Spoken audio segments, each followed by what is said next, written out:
Disclaimer. अबे disclaimer नहीं, information. अहम इन्फॉर्मेशन।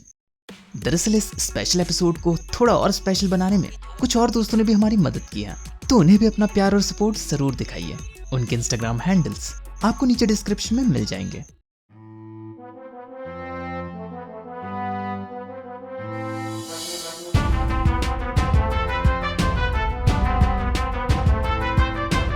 तो पिछले एपिसोड में हमने देखा रूजर्ड उन सभी सैनिकों के परिवार को बचा लेता है जिन्हें प्रिंस पैक्स ने हॉस्टेज बनाकर रखा था। दूसरी ओर प्रिंस ज़ेनोबा रूडियस के शिष्य बनने के बदले में उसकी मदद करते हैं। आखिर में रूडियस और लिलिया का भी रियूनियन हो जाता है। हालांकि अपनी असली पहचान को एक सीक्रेट रखने के बावजूद भी आयशा को समझ में आ जाता है कि रूडियस ही उसका अश्लील भाई है, जिसके बाद वो अपनी अपनी मंजिल की ओर निकल पड़ते हैं। अब आगे कुछ भी कभी भी हो सकता है। तुम्हारे पेरेंट्स तुम्हें कब छोड़ के चले जाए कुछ पता नहीं। एक ट्रक भी तुम्हें हिट कर सकता है। तुम एक दूसरी दुनिया में कभी भी टेलीपोर्ट हो सकते हो, और उन सबसे बढ़कर तुम कब सांस छोड़ दो कुछ पता नहीं। एक तरफ रूडियस ये सब बोल रहा होता है तो दूसरी ओर हम देखते हैं रूजर्ड एंड एरिस को, जो कि शायद मरे हुए होते हैं या फिर बेहोश। आखिर इस हादसे की वजह क्या है, ये जानने के लिए हमें वक्त में कुछ देर पीछे जाना पड़ेगा। एक सुहाने दिन में एरिस, रूजर्ड एंड रूडियस अपने सफर पर होते हैं। थोड़ा ट्रैवल करने के बाद वो लोग एक छोटे से विलेज के पास पहुंचते हैं और फिर कुछ विलेजर से बात करने के बाद वो लोग उस विलेज में कुछ ही वक्त के लिए रुक जाते हैं। एंड देन सीन चेंज होता है एंड अगेन हम देखते हैं कि रूजर्ड, रूडियस एंड एरिस को जो कि खाना खा रहे होते हैं कि तभी उनके घर के ऊपर से कुछ रेड ड्रैगन्स निकलते हैं। तभी एरिस कहती है, वाह रूडियस, क्या तुमने रेड ड्रैगन्स को देखा? मैं इनमें से एक को तो मारना ही चाहती हूँ। और ऐसे ही वो लोग उस विलेज में अपनी वो रात गुजारते हैं। एंड देन हम देखते हैं एरिस और रूजर्ड को जो कि ट्रेनिंग कर रहे होते हैं। दोनों ही काफी अच्छे तरीके से एक दूसरे को डोमिनेट करने की कोशिश करते हैं, लेकिन रूजर्ड एरिस को हरा देता है। तभी रूडियस कहता है, एरिस ये लो और अपने आप को पोंछ लो। रूजर्ड तुम भी। रूजर्ड एंड एरिस कहते हैं, तुम्हारा शुक्रिया। Thank you. देन इस तरह उन लोगों का खाना भी तैयार हो जाता है और वो लोग अपना खाना खा रहे होते हैं। तभी रूजर्ड कहता है, एरिस सुनो, आज के बाद से तुम खुद को एक वॉरियर बुला सकती हो।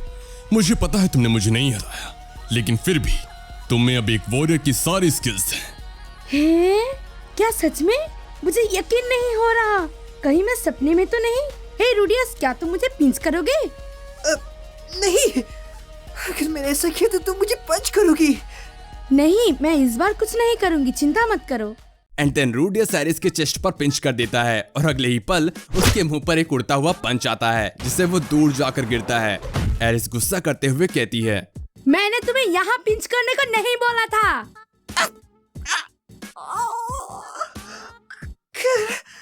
चुप ही हो, मुझे अभी काफी दर्द हो रहा है। तो कांग्रेचुलेशन एरिस, तुम कोई सपना नहीं देख रही हो। एंड एरिस ये सुनकर काफी खुश होती है। ये लो एरिस, और हाँ ध्यान रखना, क्योंकि अब से मैं तुम्हें एज अ चाइल्ड ट्रीट नहीं करूंगा। और वो लोग ऐसे ही मजे मजे में अपनी वो रात गुजार देते हैं। हमने अब तक रूडियस को काफी सारी मुसीबतों से गुजरते हुए देखा, हालांकि एक बार भी उसे हार मानता नहीं देखा। जिंदगी में हमारा एटीट्यूड भी कुछ ऐसा ही होना चाहिए, जिसके लिए मैं आपको एक बुक समरी रिकमेंड करूंगा, यू कैन विन, जो कि अवेलेबल है कुकू एफएम पर। कुकू एफएम इंडिया का लीडिंग ऑडियो बुक्स प्लेटफॉर्म है और इसे प्ले स्टोर पर 4.5 प्लस की रेटिंग मिली हुई है, जिससे जाहिर होता है कि ये काफी अच्छा एप्लीकेशन है। ऊपर से ये एक इंडियन ऐप है, जिस वजह से आपको इंडिया के मोस्ट पॉपुलर रीजनल लैंग्वेज में भी ऑडियो बुक सुनने को मिल जाएंगे। तो यू कैन विन बुक को रीड करने के बजाय आप सीधा इसकी समरी ऑडियो बुक के जरिए कुकू एफएम ऐप पर सुन सकते हैं। इसके अलावा भी इसमें 4000 से ज्यादा ऑडियो बुक्स अवेलेबल हैं, जो कि आपको जिंदगी में काफी कुछ सिखाएंगे, जिससे आप हर पल मोटिवेटेड रहोगे और आपका एटीट्यूड हमेशा नेवर गिव अप वाला रहेगा, बिल्कुल नारुतो उज़ामाकी की तरह। ताते भाइयों, वैसे तो कुकू एफएम का ईयरली सब्सक्रिप्शन 399 रुपए का है। हालांकि अगर आप में से फर्स्ट 250 यूजर्स हमारा कूपन कोड BEF50 का इस्तेमाल करते हैं तो आपको 50% का डिस्काउंट मिल जाएगा। तो इंतजार किस बात का, जल्दी कीजिए और डिस्क्रिप्शन और पिन कमेंट में दिए गए लिंक पर क्लिक करके कुकू एफएम ऐप को डाउनलोड कीजिए और BEF50 कूपन कोड का यूज करते हुए सिर्फ 199 रुपीज में पूरे साल भर के सब्सक्रिप्शन का मजा उठाइए। So back to the episode and then हम देखते हैं कि वो लोग किसी बर्फीली जगह पर आगे बढ़ रहे होते हैं कि तभी वहाँ से कुछ रेड ड्रैगन्स निकलते हैं और उसे एरिस देख लेती है और कहती है, हे वो देखो, चलो उस माउंटेन पर चलते हैं और उन ड्रैगन्स को हंट करते हैं। रूडियस, तुम तो उन्हें आराम से मार सकते हो, है ना? मुझे नहीं पता कि मैं कर सकता हूँ या नहीं, क्योंकि मैंने सुना है कि रेड ड्रैगन्स काफी ज्यादा पावरफुल होते हैं और ऊपर से एक झुंड में ट्रैवल करते हैं। हाँ, तुमने बिल्कुल सही कहा। इन्हें हराना आसान बात नहीं है। इवन 7 स्ट्रॉन्गेस्ट गॉड में से भी बस कुछ ही गॉड्स इन्हें हरा सकते हैं। 7 स्ट्रॉन्गेस्ट गॉड? ओह अच्छा, वही लोग जिनके नाम उस स्टोन मोन्यूमेंट पे लिखे हुए थे, है ना? वैसे अगर वो लोग इन्हें नहीं हरा सकते तो ये काफी डिफिकल्ट होगा। सही समझे। वो लोग मुश्किल से ज्यादा एक को ही हरा सकते हैं एंड बस उनमें से सबसे स्ट्रॉन्गेस्ट ही पूरे झुंड को अकेले ही हरा सकता है। ओह ऐसा क्या? जहाँ तक मुझे पता है उस हिसाब से टेक्निक गॉड नंबर 1 पे और नंबर 2 पे ड्रैगन गॉड। इन लोगों की क्या ही पावर होती होगी। वो लोग शांति से आगे बढ़ ही रहे होते हैं कि तभी रूजर्ड एंड एरिस काफी ज्यादा डरना स्टार्ट कर देते हैं और वो दोनों उनकी जगह पर ही रुक जाते हैं।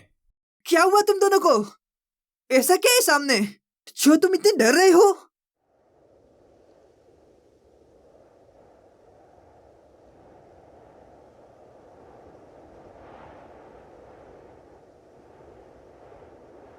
सुनो तुम दोनों, जरा सा भी मत हिलना, ठीक है?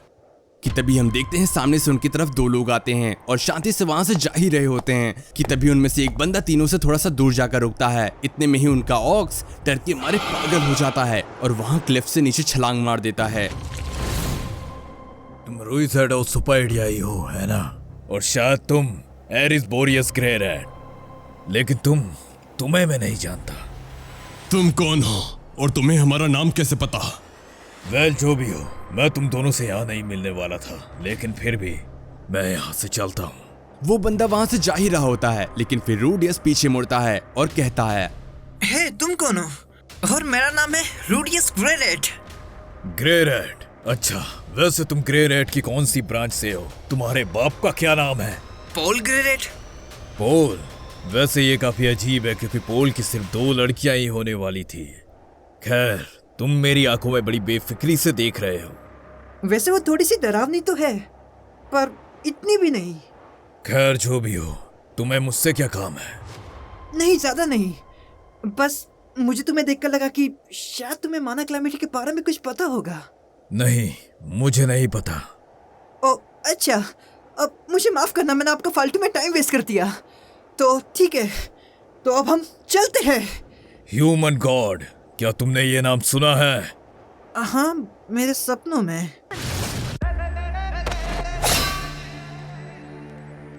ह्यूमन गॉड के आदमी, हाँ? तुम यहाँ से बचकर नहीं भाग सकते। रूडियस, यहाँ से भाग जाओ जल्दी।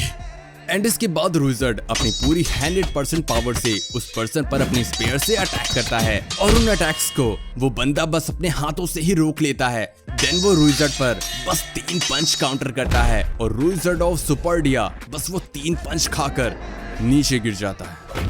रूडियस ये सब देखकर शॉक था कि तभी वो पर्सन रूडियस पर एक डेडली अटैक करने वाला होता है कि तभी एरिस उस पर अटैक करती है। ऑस्टेड उसके ब्लेड को यूं ही पकड़ लेता है एंड रिटर्न में वो एरिस को एक पंच मारता है जिसके इम्पैक्ट से वो एक स्टोन पर जाकर गिर जाती है।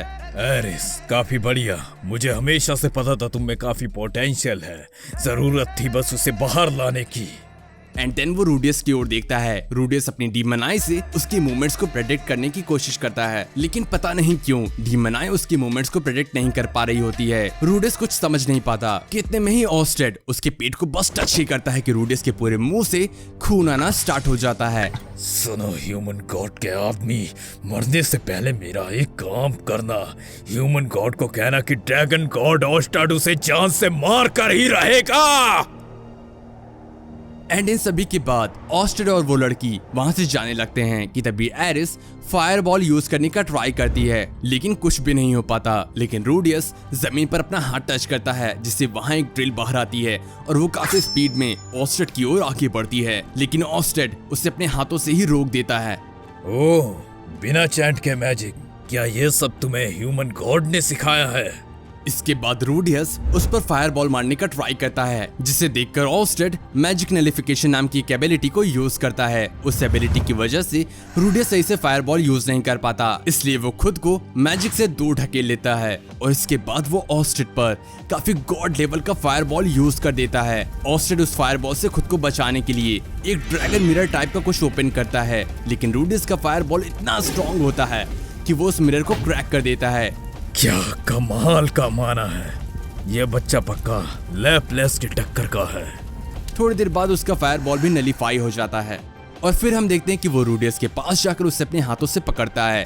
तो बिना चैंट के मैजिक यूज करके खुद के लंग्स और ऑर्गन्स को हील क्यों नहीं कर लेते? खैर, अब किसको क्या ही फर्क पड़ता है, चलो अब शांति से मर जाओ। और तभी वो रूडियस के चेस्ट में अपना हाथ आर पार कर देता है और रूडियस को वहीं पर पटक देता है। नहीं नहीं, रूडियस मर नहीं सकता, प्लीज कोई बचाओ। मैं मर नहीं सकता, बस 2 साल और उसके बाद बिना रिग्रेट्स के मर पाऊंगा। हाँ, मैं अपने माना को रिबिल कर सकता हूँ, धीरे धीरे। Richard, Ghislaine, grandpa, mom, dad, please कोई तो मदद करो, नहीं तो रूडियस मर जाएगा। शायद मैं बच नहीं पाऊंगा, है ना? एरिस, मुझे माफ कर दो। चलो अब यहाँ से चलते हैं नाना होशियन। लेकिन नाना होशियन उससे वहां कुछ कहने लगती है, बट इसके बाद हमारा सीन चेंज होता है और हम देखते हैं रूडियस को, जो कि ह्यूमन गॉड के वर्ल्ड में आ चुका होता है और उसकी चेस्ट में एक होल भी होता है, जहाँ पर ह्यूमन गॉड उससे कहते हैं, हे, कैसे हो? ये काफी अजीब है ना? ऑफ कोर्स ये अजीब है। वेल, जो भी हो, आज तुम थोड़े अलग लग रहे हो, क्या बात है? हैं? वेल, मेरे चेस्ट के बीच में ये होल तो तुम देख ही सकते हो। खैर, मैं क्या तुमसे कुछ पूछ सकता हूँ? हाँ जरूर, क्यों नहीं। मुझे समझ नहीं आ रहा था कि जब ऑस्टर नाम के बंदे ने मेरे मुंह से तुम्हारा नाम सुना था, तो उसके अगले ही पल उसने मुझ पर अटैक क्यों कर दिया था? ये काफी सिंपल है, वो ओरेस्टेड एक बुरा ड्रैगन गोड है और वहीं पर मैं एक अच्छा वाला। अच्छा, खैर जो भी हो, एटलीस्ट तुम्हें उसके बारे में मुझे आगाह तो कर देना चाहिए था कि ऐसा होने वाला है। असल में मैं उस ड्रैगन गोड को इस तरह नहीं देख सकता, ना ही उसका प्रेजेंट, ना ही उसका फ्यूचर, और मुझे लगा नहीं था कि तुम उससे इतने पंगे लोगे। लगा नहीं था मतलब? वेल, उस ड्रैगन गोड के ऊपर कुछ कर्सेस हैं, इस वजह से। कर्सेस? क्या ये इस वर्ल्ड में सच में होते? हाँ, ऑफ कोर्स, कुछ अजीब कर्स बच्चे होते हैं। ड्रैगन गोड भी उनमें से एक था और उसके पास 3 और कर्सेस हैं। कर्सेस? कैसे कर्सेस?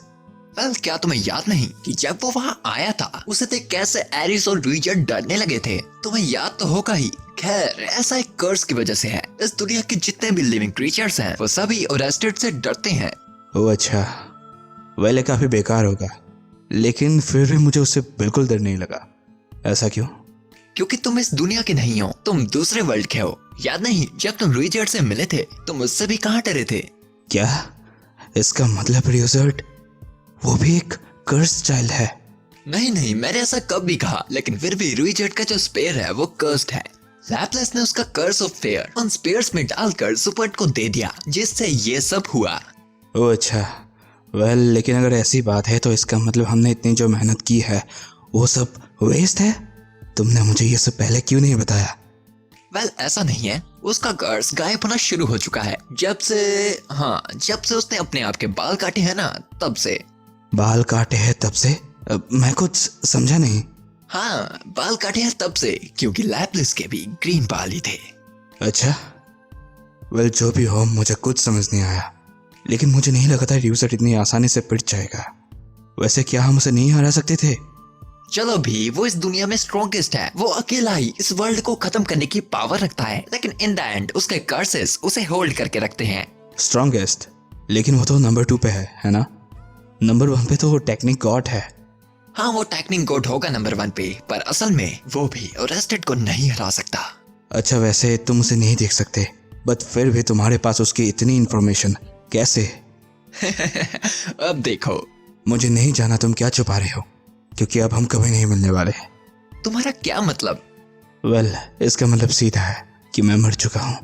खैर, तुम्हारी वजह से मैंने रिजल्ट की इमेज को बदला, आयशा और लिलिया को बचाया, ये सब काफी अच्छा था। मैं यहाँ रिकार्नेट हुआ, ये भी बढ़िया था, लेकिन मुझे नहीं लगा था कि मेरी कहानी यही तक थी। ये थोड़ी अधूरी है, बट कोई नहीं, तो ठीक है, मैं चलता हूँ। रुको रुको, मेरे पास तुम्हारे लिए एक अच्छी खबर है, तुम मरे नहीं हो। और उसके ऐसा कहते ही रूडियस के चेस्ट का होल फिल हो जाता है और हम देखते हैं कि रूडियस होश में आता है और वॉमिटिंग करना स्टार्ट कर देता है। तभी एरिस कहती है, रूडियस तुम ठीक तो हो ना? हाँ मैं ठीक तो हूँ, लेकिन मैं जिंदा कैसे हूँ? वो लोग तुम्हें मारकर जा ही रहे थे कि तभी उस बंदे के साथ की लड़की जिसे वो नानाहोशी ने कहता है, वो उसे कुछ कहती है एंड देन वो ऑर्स्टेड तुम्हें हील कर देता है। चिंता मत करो, रिचर्ड भी ठीक है, बस वो अनकॉन्शियस है। लेकिन तभी रूडियस एरिस को हक कर लेता है। एरिस काफी खुश थी, लेकिन एक सैड वे में। तुम जानते हो ना मैं क्या कहना चाह रहा हूँ? रूडियस, अगर मैं तुम्हें अभी पंच करूँ तो क्या तुम्हें कोई दिक्कत है? नहीं, बिल्कुल भी नहीं। एरिस ही सुनकर उसे थोड़ा सा पंच करती है, देन खुशी के मारे रोना स्टार्ट कर देती है। एरिस मुझे माफ करना, मैंने तुम्हें रुला दिया। कोई बात नहीं, तुम ठीक हो, यही सबसे बड़ी बात है। और ऐसा कहते कहते वो रोने लगते हैं और इसी के साथ ये एपिसोड एंड होता है। जाने से पहले कुकू FM ऐप को डाउनलोड करना मत भूलना, लिंक आपको नीचे डिस्क्रिप्शन और पिन कमेंट में मिल जाएगा।